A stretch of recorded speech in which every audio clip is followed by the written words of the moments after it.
Judge, I don't believe he's here yet. Okay. Your Honor, I also have a Gilmore matter. It's not a calendar call. It's a sentencing on page 11, if we could go forward with that. State of Nevada versus Philip Gilmore, C2 44542. This is a date and time set for entry of judgment and imposition of sentencing. Sir, is there any legal cause or reason why judgment should not be pronounced against you at this time? Any reason why we should not proceed with sentencing, sir? By virtue of your pleas entered in this matter, I hereby adjudicate you guilty of count 1, pandering, and count 2, living from the earnings of a prostitute. Does the state wish to address the court? Thank you, Your Honor. We do. First, the state has Jennifer Harper here. She was a victim of one of those cases. She was known as a sister. The state would request that she address the court last. I do additionally have a victim impact statement from her describing the injury she brought with her this morning. Didn't get it back to the Department of Parole and Probation in time. Basically, what we're going to ask for is $200 for her counseling, as she's mentioned, and then we're going to ask for an additional $500. Because most of Jennifer's items that she had, that she lived on, were with the defendant when he was arrested, she doesn't have receipts or anything to show that. I mean, she's actually claiming losses of more than $20,000 in regard to a relation with the defendant, but I explained to her the $200 for the counseling and then $500 just to pay for some of the clothes and accessories that she lost as a result of her relationship with him, a work relationship with him. So that's what we're requesting, and I gave that. I don't have a copy for Mr. Paris. She's going to turn that into the Department of Parole and Probation after sentencing, and we would like to be heard. In reviewing Parole and Probation's report, Judge, it seems as though one of the reasons why they're recommending probation is because this is the defendant's first felony conviction. But the state submits that the department loses sight of two important things. One is that the defendant had 2 other felony cases, battery domestic violence case and another pandering case, that were dismissed during the prosecution of this case. And 2, a lot of times with pandering or sexual abuse cases, the defendants don't have a criminal history. And that's certainly not a reason to say, hey, they don't have a record, so let's go ahead and give them probation because they deserve a chance. The state's going to request something that may be viewed by some as unconventional, certainly I'm sure by Mr. Gilmore, but we're requesting a 19 to 48 on count 1, and we're also requesting a 12 to 30 on count 2, and we're asking that those run consecutive. We feel that's an appropriate sentence for a number of reasons. The facts and circumstances of this case certainly warrant it. The victim, Lakeisha Jordan, was 14 years old at the time of this case. She was just a child. And she was pregnant. The defendant denied having sexual intercourse with her, and yet after that baby was born, DNA was done, and sure enough, it comes back as the defendant's baby. So we have a 24-year-old man having sexual intercourse with a 14-year-old little girl. He's not just a pimp, Judge. He's a sex offender. He preyed on a 14-year-old girl, had sexual intercourse with her, and now has fathered a child. The second reason is he accepts absolutely no responsibility whatsoever. He denies being a pimp, which is a coincidence then that the night he's arrested, he's in a hotel room with 2 females, both of whom have multiple arrests for soliciting prostitution and loitering for the purpose of prostitution. The victim in this case was also a victim in the battery domestic violence case that he had that was eventually dismissed. And another female that he had contact with also has arrests for soliciting prostitution. So just a coincidence then that he keeps being found with all these women who are prostitutes, and yet he denies being their pimp. The defendant in his statement to Parole and Probation says that the state of Nevada was being crafty, and that's why he's in the situation that he's in. He takes no responsibility for the impact he has had on the women that he's encountered in his life, those prostitutes, these women that he's turned into prostitutes, or at least encouraged them to prostitute, not to mention the 14-year-old juvenile that he impregnated. Judge, the most important thing to pimps is getting out of jail because that's where they make their money. He's been in custody for 397 days, and rightfully so. There's a reason that he's been in jail. We're asking that he stay in. He preyed on this 14-year-old little girl and had intercourse with her. But what does he tell you is his main concern? Getting out so he can get on with his music career. That's what's important to this defendant, not fathering or supporting the child that he just had with this 14-year-old. All of those things together, Judge, warrant a 19 to 48 and a 12 to 30 consecutive. We think The probation recommendation by the division is wholly inappropriate in this case, and we're going to submit it on that. You want to say anything, Mr. Gilmore? First, I would like to say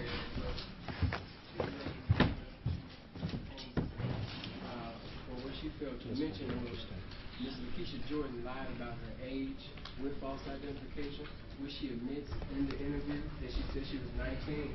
Not only did she lie about her age with false identification, and she admitted that, there's cooperative statements along with Mrs. Harper and Mrs. Morton also saying that she said that she was 19. So I judged her on her consciousness to even allow her to even come in the same environment. It must have been something I said or must have something that I've done to make her assume that she couldn't be around me and say that she was 14. So that's why she had to lie about her age.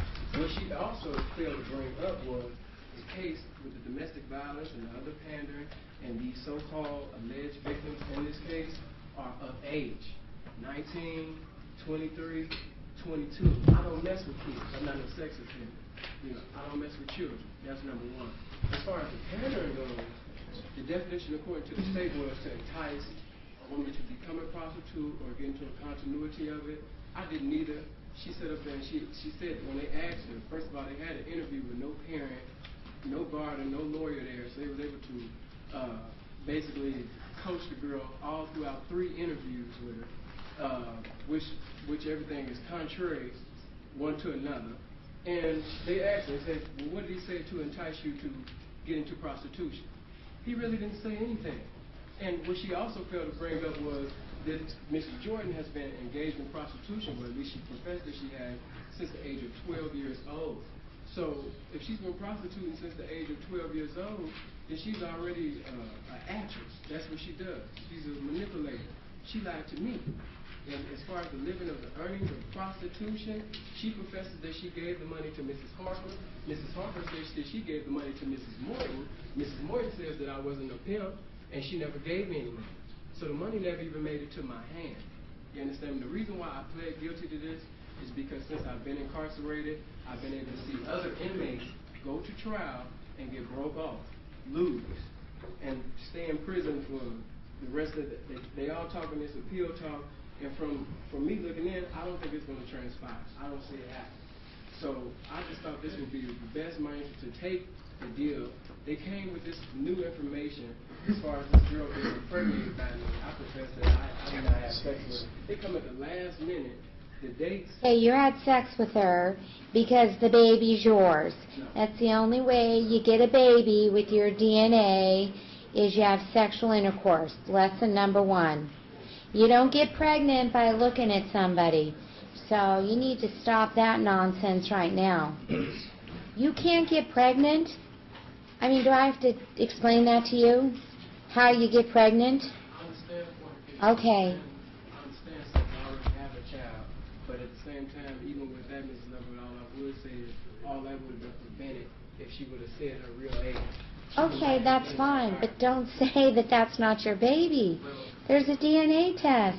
Well, there was a DNA test that convicted another man in Chicago that was in prison for 19 years, and it took 19 years to show that something was wrong with the DNA. So they came at the last minute in March. Did they do a buccal swab of your client? They did, Your Honor, and we did receive Okay. the results from the DNA test. Obviously, we had to wait until the infant was born, or the child was born, before we could conduct any of these tests. I believe the child was born So it wasn't like sometime in that. January. You know, probably what you're talking about is something that happened 20 years ago when DNA wasn't as sophisticated, you know, because I see those things on the news. This is not one of them. They got your DNA, they got the girl's DNA, they got the baby who's born. That's not my argument right now. What are the statistics that it's his baby? What are the statistics that it's not his baby? 1 in 400 billion? Something like that, Judge. Okay, that's more than there are people on the earth. So, it's your baby. Well, Ms. Levitt, if this is my child, I'm more than willing to take care of it. I Okay. took care of my child before I was I'll go incarcerated. I'll I go got a for it. 1-year-old daughter. Yeah, And I what appreciate I'm saying is, if she would not have lied about her age, Okay. she did not have a confidence of a 4, I would not sit up there and A allow what? the confidence of a 4. Oh, boy, you're just really helping yourself. If I was you, I'd stop and let Mr. Paris, because trust me, he does a lot better than you. The continence of a whore. The mother of his child. I think The Mr. continence of a whore. Gilmore is trying to... anger because she stood up there and called me a sex offender, and this girl lied about her age. She didn't bring that up, and everybody like the continence of the whore. I think Mr. Gilmore is trying to convey to the court that the He sees I victim, don't like it, but he continues to say it. the victim in this particular case, this was not her first rodeo. She had a very hard life well in advance of meeting Mr. Gilmore. We're not arguing that things did not get more difficult for her after she encountered Mr. Gilmore and they had whatever level of interaction that they did. However, again, this girl did admit in her various statements to the police that she had been working on this, essentially had been homeless and had been working as a prostitute since approximately the age of 12. So she did have a certain level of experience in these particular areas. The recommendation in this case did take into account all of the factors that the state had referenced in its argument. Mr. Gilmore did have 2 other cases, but both of those cases were dismissed. Preliminary hearings were scheduled, and witnesses either did not show, or actually I believe on 2 of the 2 cases that I'm thinking of, witnesses failed to show on both, for whatever reason, and those cases were dismissed. And the state has evidently made it has not made it a priority to grand jury either of those cases. So holding those cases against Mr. Gilmore would be inappropriate. Obviously, there is no basis for those cases, or else the state would have proceeded on them much more vigorously than they have, at least up until this point in time. So if we look at the PSI on page 3, it does show that other than this incident, he had no prior felony, gross misdemeanor, or misdemeanor convictions, no prior incarcerations, no prior probation or parole terms. And in fact, at the bottom of the page 3, it states that this is the only case for which he has actually been arrested. Other cases, again, have been dismissed by the state on its own volition. However, this is his first substantive interaction with the criminal court system. Again, parole and probation did take that into account. They took into account the victims in this case. They took into account all the evidence when they crafted their recommendation. I'll be honest, when I saw the recommendation, I was somewhat surprised, simply because parole and probation, based on my knowledge of their decision matrices, I didn't think they would recommend he receive probation on both counts, with both counts running concurrent with one another. When Mr. Gilmore decided to enter into these Alford negotiations, I had told him what I intended to do at the time of sentencing, is ask that these 2 counts run consecutive to one another, but that this court allow him an opportunity to be placed on probation. We knew he would have in excess of 1 year of credit in the Clark County Detention Center at the time that he was sentenced on this matter. So it's not as if he has been out and has not paid a significant price for his actions regarding these particular individuals. He's been in jail for over almost 400 days now, over 13 months, because of the poor judgment he has used in the past. He knows that. He's taken responsibility for that poor judgment. I realize he did not necessarily come across that way because he is angry and he is frustrated. No one likes to have the allegations that Ms. Clark was saying to him aired in open court, so I can understand where he's coming from. But parole and probation recommended that he get an opportunity at probation because this is his first substantive interaction with the criminal court system. What I'm going to ask that this court do is sentence Mr. Gilmore similar to how the state had recommended. Give him a 48-month maximum with a 19-month minimum on count 1, with a consecutive 32-month maximum, or was it 30-month maximum, I'm uncertain, 12-month minimum on count 2. Run those 2 counts consecutive, but give him an opportunity at probation. Again, he's already done 13 months, over 13 months in the Clark County Detention Center at this point in time. Give him a fixed period of probation not to exceed, a fixed period of probation of 4 years in this case, instead of the 3 recommended here. We will find out very quickly if Mr. Gilmore is being honest when he says his main goal is to get back to his music. The state tried to characterize that as him not taking responsibility for his actions. I don't think that's appropriate. It's more appropriate that Mr. Gilmore wants to get back to his life. He has been in jail for the past over 13 months because of his own stupidity, because of his own mistakes. Obviously, he needed to make amends for those mistakes, which he has, but his goal right now is to get back and try and rebuild the life that he was trying to create for himself prior to interacting with these various individuals and placing himself in this situation. So again, I would ask for a 48-month maximum, 19-month minimum, which is the maximum on count 1, and a 32-month maximum, 12-month minimum on count 2 running consecutive, but give Mr. Gilmore an opportunity at probation to see if he is actually going to do what he promises this court that he will. You can call your witness. Thank you. Jennifer Harper?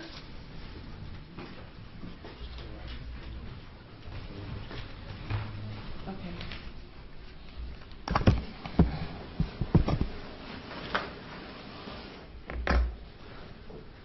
Now, will you please remain standing and raise your right hand? You do solemnly swear the testimony about to give in this action shall be the truth, the whole truth, and nothing but the truth, so help you God? Yes. Thank you. Please be seated. Can you please state your full name, spelling, and last name for the record? Yes, my name is Jennifer Prima Donna Harper, last name Harper. First, I want to say, Your Honor, I know that this is sentencing, so I feel that he already has accepted responsibility for what he has done because he did accept guilt and plead guilt. And sentencing, this is your time, Your Honor, to judge how much he should be punished for the crimes he did commit. But right now, Judge, all you see is attorneys who don't really know him personally. You see him speaking angrily because of the accusations against him. But I have known him for over 3 years. We started off as co-workers, so I know, I just want to give you a little insight to his character. I know that he was raised in the church. He's from Chicago, I'm from Detroit. I was one of the victims. I was one of his girls. Right. You were one of his girls. Mm-hmm. What does that mean? Well, like I said, it never went to trial, so I never really got to testify how I felt everything went down. But Philip and I have had a personal relationship before any working relationship came about. And I can't testify honestly here and under oath and say that he forced me into doing the actions that I did. I was a very grown woman, 23 years old when I started doing it. And I've lived in Vegas since I was 19, and I made that decision 5 years after I've lived out here to do it on my own. But I was with him at the time actually on a boyfriend-girlfriend status, and so that might be the reason why he got excited about all the money that I was bringing and wanted to bring other females around. I do remember I was there when... He got your money? Yes. Okay. I do remember when Lakeisha Jordan came Why? around. Why did he get my money? Because I loved him and I wanted to take care of him. And that's pretty much why every girl who does it... And that's the other thing I wanted to say to you, Your Honor. I've spent time in jail, and I've been around other prostitutes, and most prostitutes are broken women who have come from negative backgrounds, who feel like they've already lost everything. They've lost their children to CPS. They have no respect from other family members. So a lot of times the reason why you have a pimp is so that you can try to buy love, feel accepted, and those type of things. And as far as I just want to bring to your attention, I was around when Lakeisha Jordan came around, and she did make all of us believe that she was over 18. She actually had a false identification showing us and proving to us that she was over 18, because I actually personally requested, hey, I want to see your ID, because I don't know how old you are, you seem real young. She showed me an ID that says she was... I want to see your ID because you seem real young. Yeah, I mean... Okay.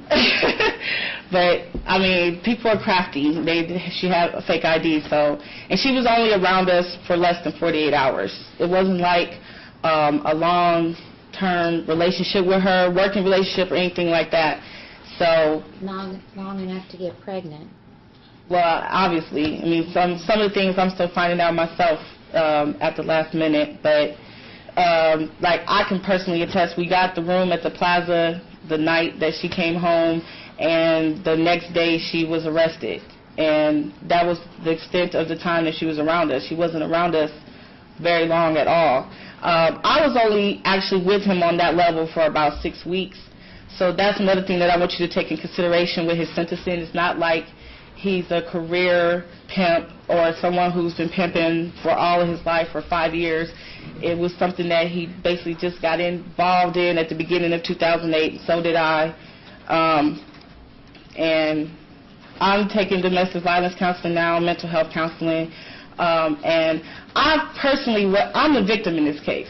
So, like I said, right now you heard from attorneys and everything who are just looking through papers, because I committed my first offense 4 years ago, and I was sentenced August 30th, 2005, and I did the same thing he did. I was mad because the victim came and she was speaking negatively, she was lying on me, things I didn't do, and I didn't show any remorse.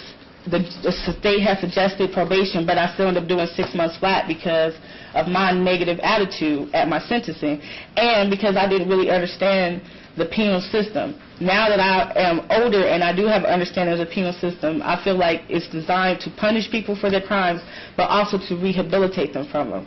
I just got discharged with an honorable discharge from probation on May 7th, and I feel like probation does a lot more for people than incarceration, because incarceration you're taken care of, and also it actually makes your other family members suffer more, because they have to pay for money for you to call them, put money on your books, write them. But probation forces you to rehabilitate yourself. That's what I did. It took me, I actually got a 5-year sentence, and I got off a year early because I got off this year. Wasn't supposed to get off till 2010. But I had to do 200 hours community service, mental health work, Gamblers Anonymous, parenting class. I also did about 3 months on house arrest after I picked up soliciting charge. But since the February... While on probation. Okay. Since February 23rd last year, when I picked up the soliciting charge, it really made me change. And I have completed probation successfully. And that's why I feel like, in this case, if you look at the crime, it's not a major crime like he killed somebody or anything like that. They're trying to say, you know, it is a negative thing getting a 14-year-old pregnant, but it was under the pretense that she was of age.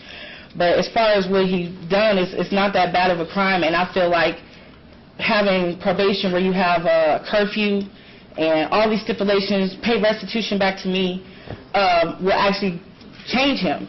But if he just sits in jail more and more, how do you know that's actually going to change him? And that's why I feel it's your job as a judge to give the judgment that's actually not just going to punish him, but rehabilitate him. And like the defense attorney said, he already has been punished with over a year of jail.